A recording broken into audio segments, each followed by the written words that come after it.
and by your words you shall be declared unrighteous. So if we're saying words that we really don't even know the meaning of, but yet we're just following tradition, right? Because that's what we were taught; it was handed down to us. Then we're in the eyes of our Creator, we're basically mentioning names that he didn't want us to say. I find that really fascinating. Yes, and the Jesuits really kicked it into high gear because the founding of the Jesuit order, the Societas Jesu, was to deflate the impact of Martin Luther's Reformation attempts, who he himself was a Roman Catholic at one time, a theologian, as was Anna Weishaupt. But the Ignatius de Loyola went to the Pope and had been working previous to that to fight this.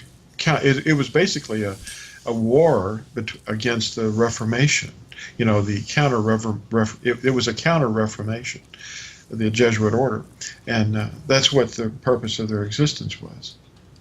Amazing. And that's what we're seeing today is now the Nazarene, who are being possessed basically by the spirit of Yahusha, the one that shed his blood for our transgressions, is the power force in us to teach that we're to obey him and to teach the commandments to all nations. He's raising us up and revealing his true name, and it's just such a traumatic thing for all the Christianities. There's some 40,000 different sects, and 40,000.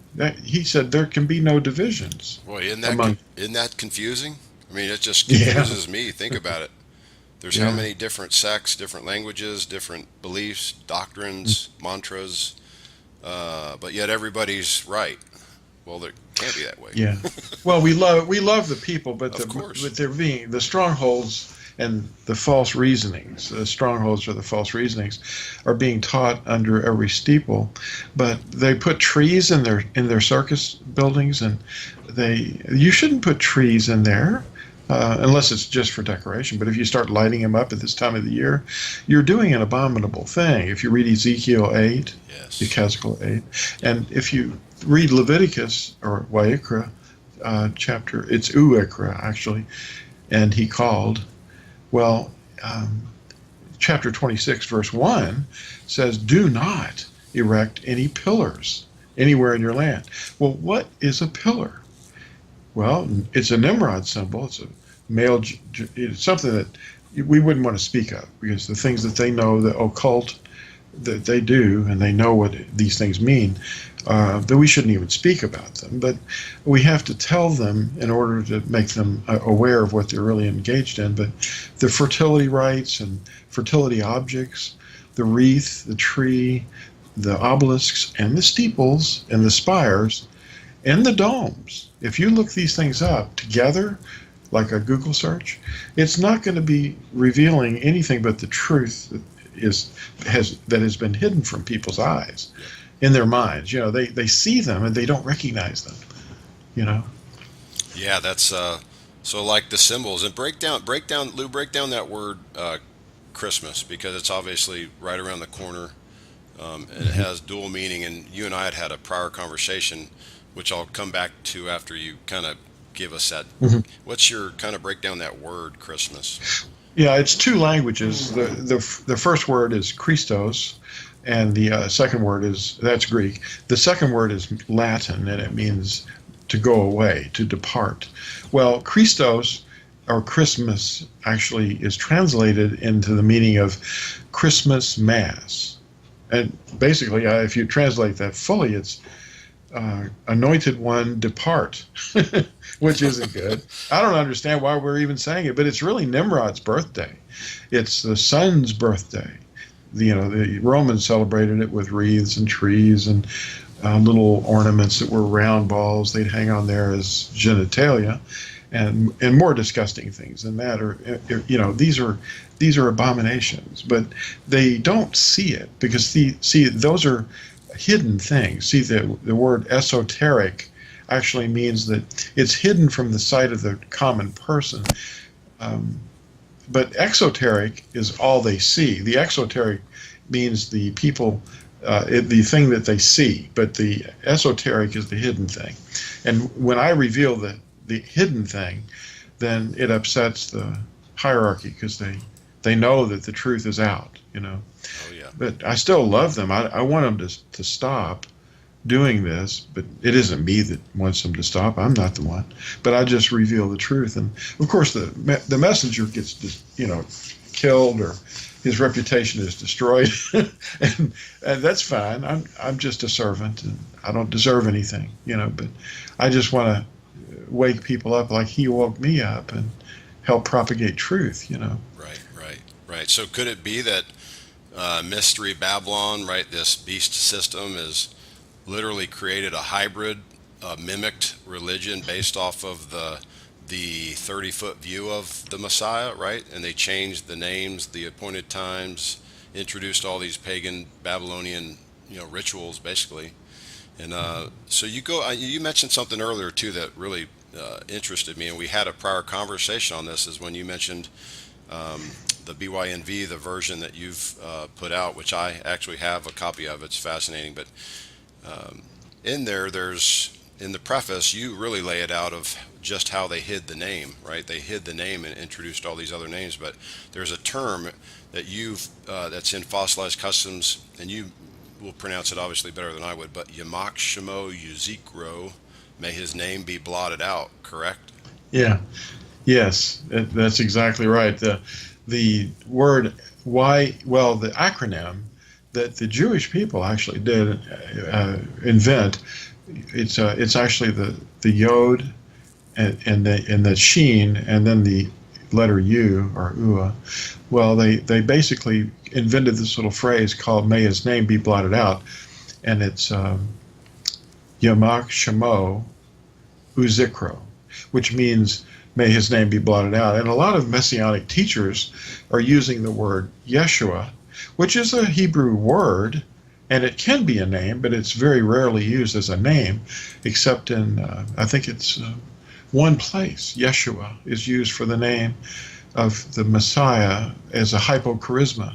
I'm sorry to use all these big words, but hypocharisma is like the shortening of a real name, like Michael is shortened to Mike, or Douglas is shortened to Doug.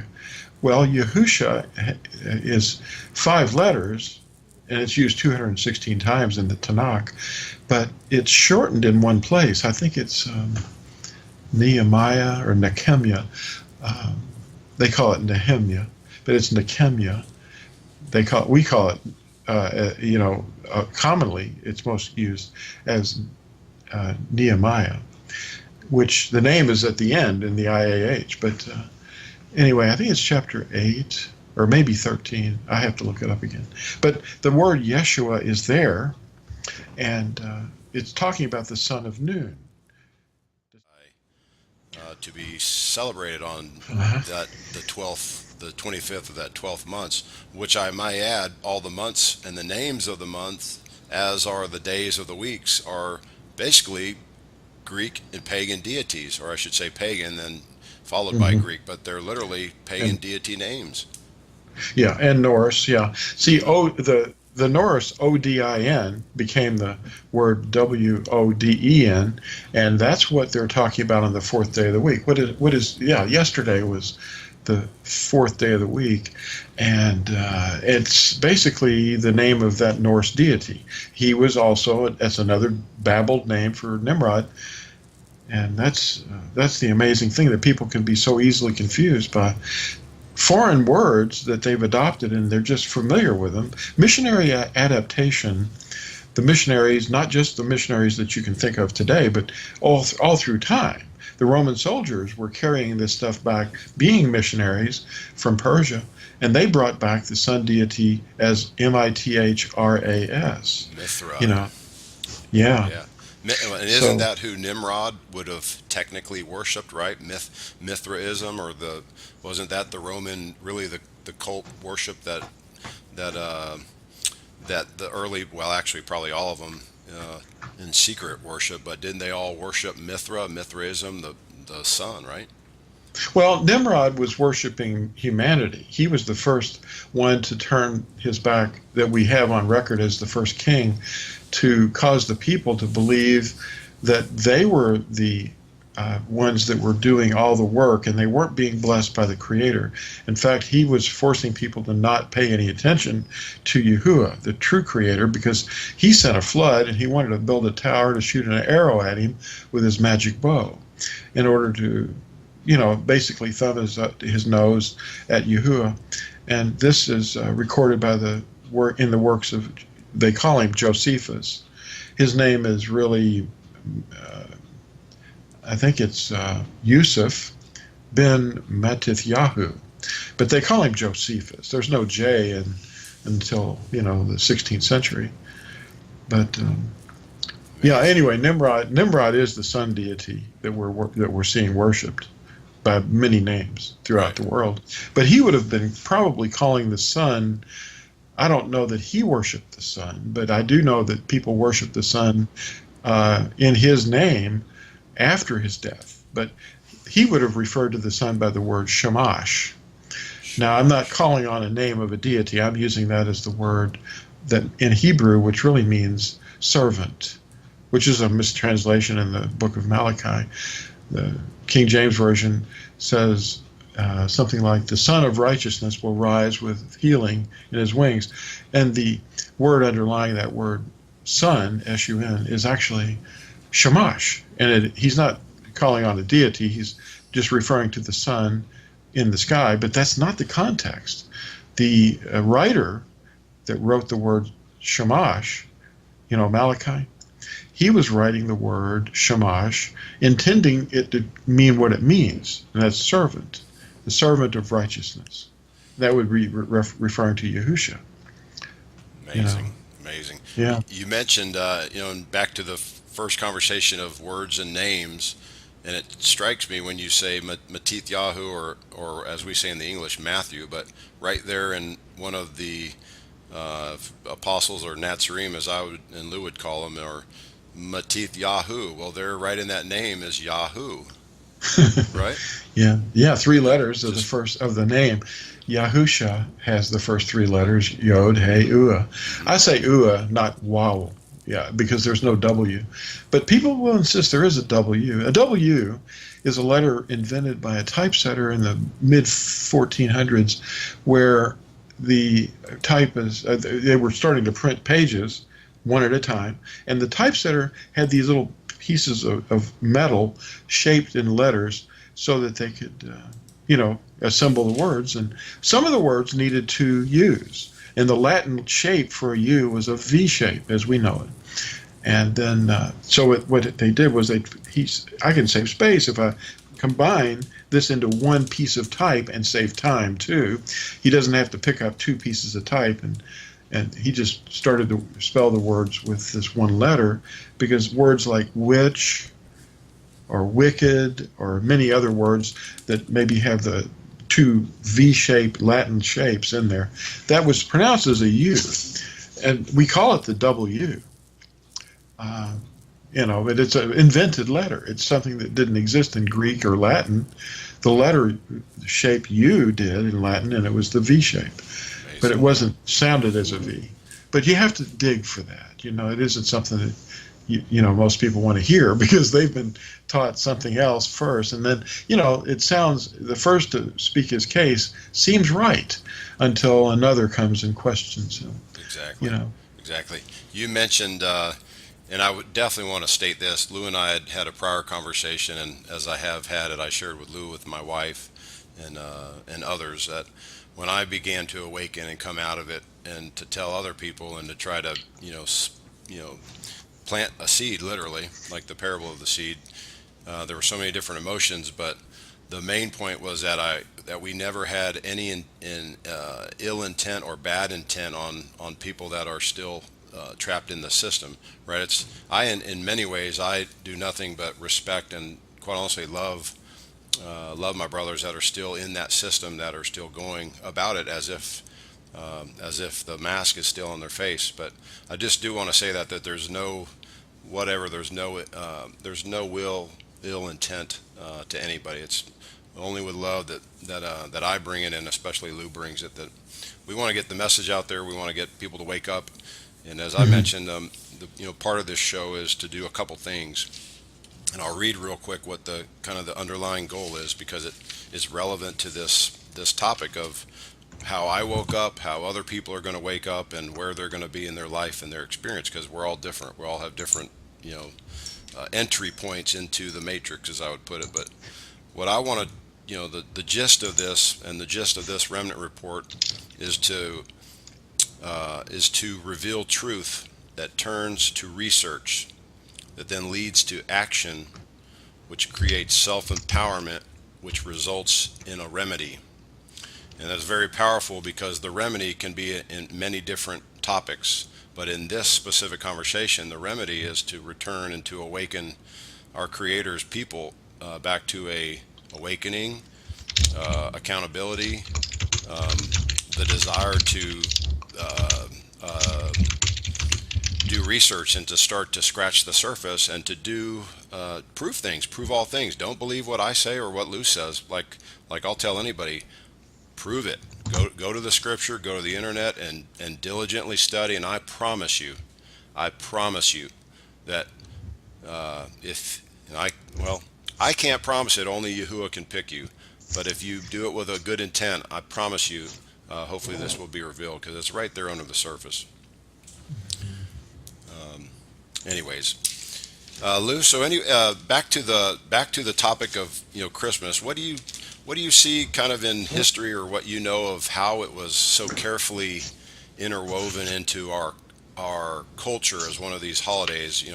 Because it obviously was literally legalized or made legal by the Roman system and the popes, right? Maybe it was around long. Yeah, it's been around since just after the Nimrod met his demise, and the sun worship went underground, basically. But the occult, they saw that they had to hide this stuff, because there were people that knew the truth back then, like the descendants of Noah had many descendants, and they were expanding, and they weren't obeying Yahuwah, of course, not all of them, but some of them still knew the truth. So they had to hide this, the occult and the worship of the host of heaven, and they knew that it was wrong, and yet they did it anyway because they were rebelling. And then, of course, the children were the target, because if you can keep the children off balance and misinformed and used to doing things the wrong way, then they'll learn the wrong patterns. And that was basically the programming I felt happening, because the senseless things that I was being taught by the Jesuits was to think backwards and upside down, and it didn't make common sense to think that the end justifies the means. That's just wrong. Amazing. You can't do whatever you want just to get to an end point, But the thing of it is, I can't point, and I don't believe any historian would be able to just single out a point or a place where this started other than Babel. Okay. That's why the scriptures reveal it to be Babel. Babel is the system, and it's intrinsically part of a family unit. The family is the target, because it is a vehicle that the spiritual dimension of evil uses to foment its war. The minds of men are the battlefield, and if they can get the children thinking the wrong things at the beginning, then they'll raise up their children that way. That's why Yirmiyahu, or Jeremiah 16 verse 19 tells us that in the last days the Gentiles will come from the ends of the earth and say, our fathers have inherited nothing. We have inherited nothing but uselessness. And Paul called it what he was training the Galatians. And the Galatians were pagans. And as he saw them, taking steps towards the light and obeying the Torah, they started to fall back into some of their old traditions. And he said, have I wasted my efforts on you? Who's deceived you? This is not good. And he was saying that these are weak and miserable principles that you're doing, and obviously we don't see what they were specifically, but they were obviously abominations that were the fertility activities that they'd formerly been trained in, Amazing. using, cakes and candles or baking cakes for the Queen of Heaven. This has never ended.